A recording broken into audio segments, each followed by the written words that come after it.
اللہ تعالیٰ کو پہچاننے کا جو راستہ ہے وہ یہ ہے کہ قرآن مجید ناظرے کے ساتھ پڑھو، پھر اس کے بعد اس کا ترجمہ پڑھو، ترجمے کو سمجھو، اور جو آپ کی سمجھ کے اندر آئے گا پھر اس کو اپنی زندگی میں لاؤ۔ چونکہ دیکھو، صرف پڑھنے سے زندگی نہیں بدلتی، بیان سننے سے زندگی نہیں بدلتی ہے، زندگی بدلتی ہے جو بیان میں کہا جا رہا ہے اس پر اپنے آپ کو چلا کر کے، جو کتابوں میں قرآن مجید میں لکھا ہے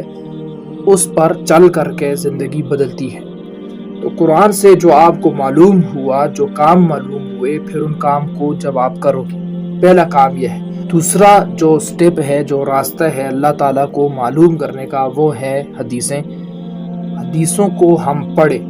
سمجھیں، ہم سوچیں، آنکھیں بند کر کے سوچیں، اور پھر اس کے بعد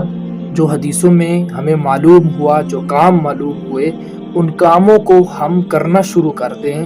جس وقت ہم اپلائی کریں گے، ہم اس کو اپنے پریکٹیکل کے اندر لائیں گے، ہم یہ جب دو کام ہم